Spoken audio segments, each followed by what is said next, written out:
Hello and welcome to my YouTube. Today I'm going to show you the provisional cast on method.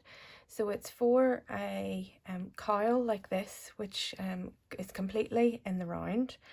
But what we want is no seam, or as close to no seam as we possibly can get. So this is where I have joined this particular cowl. Okay, so you can see a bit of a line. But it's not the same as if we were to sew it up by hand. So how do I do the provisional cast on? So as with all of my videos, remember that this is the way that works for me. There are lots of other alternatives out there, and I suggest that if this doesn't work, have a play and see what works for you. So the number of stitches that I need for this particular pattern are 120. The navy is what I'm going to use as my main colour, and I want something that contrasts with that. Now I will be using this yellow throughout the pattern itself, but I'm also going to use it for the provisional cast on. I'm going to be knitting in the round again, so these are my interchangeables. They're the KnitPro Nova, and they're a size 4, and these are Stylecraft yarns, so I think that covers all of that.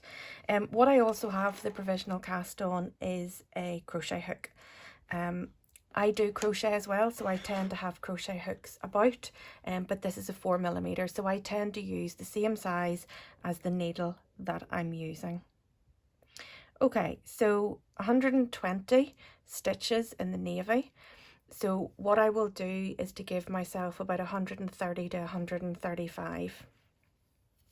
If you don't crochet or haven't crocheted before, this shouldn't stop you from using this method to cast on. So let's get rid of that needle for now. So the yellow is what I'm going to use. It basically gives you a string of stitches that we can then cast on into, and then we'll take this out at the end and sew it up the way that you saw in the example at the start. So again, I create a slip knot so that I can make it smaller and bigger.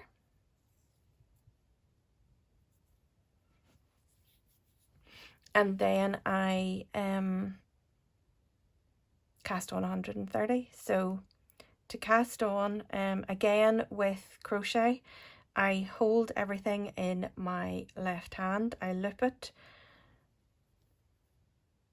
through my fingers, and I do this quite loosely. If I was crocheting to start off a blanket, I may pull it a little bit tighter. So over and through, over and through. Hopefully you can see what's happening there. So over and through. Okay, so we need to do that about 135 times. So I'll speed this part up and I'll see you when I'm finished.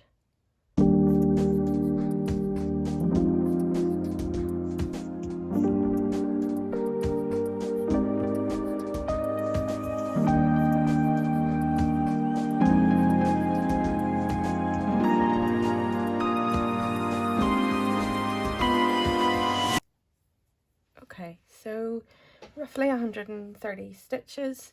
I'm going to cut a reasonable bit of a tail, and that's me finished with the yellow for now. What I tend to do with this is simply to pull it through and pull the stitch a little bit tighter.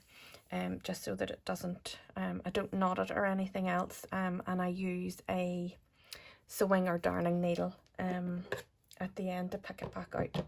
Okay, so then we need to go to our knitting needle, and as I say, I'm using the circulars and our navy yarn. So what I tend to do here is not to create a knot. I find it leaves an edge, and I come a few stitches up because I know I've left myself a little bit of space so that I can unpick it at the end. So I'm using these top loops, if you can see them. Okay, so I'm using Within crochet, if you're not accustomed to it, you'll see there's a loop on what I call the back, and then on the front they lie a little bit flatter. So I use this top one. I leave a bit of a tail because I'm not creating a knot and I don't want it to come undone, and I loop that first one through, and then I continue through each of those top loops until I have 120.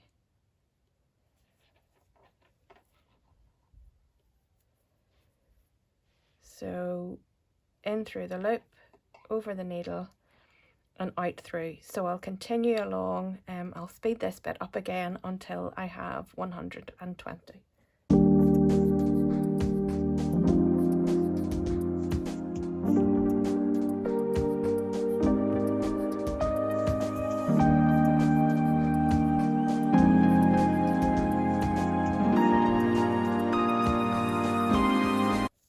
Okay, so 120 stitches.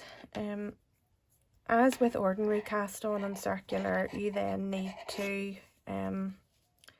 get the stitches straight. So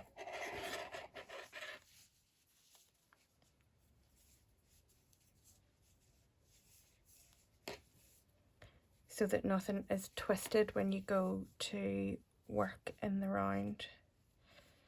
It's a little bit harder to do with the provisional cast on, I have to say, than it is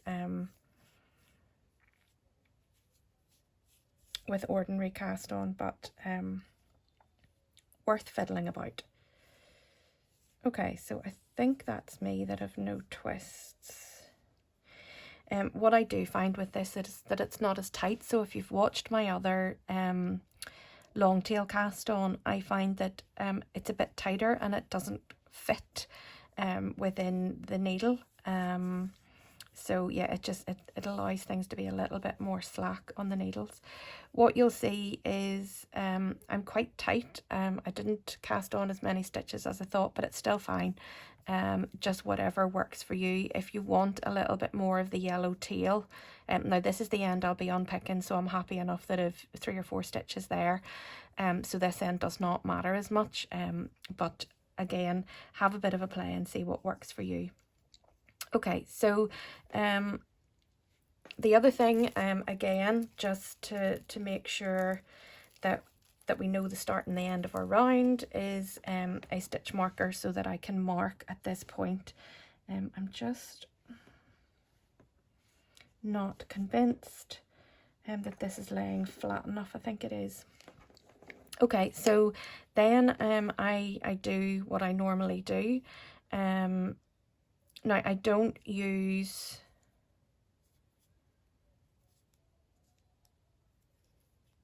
the yellow.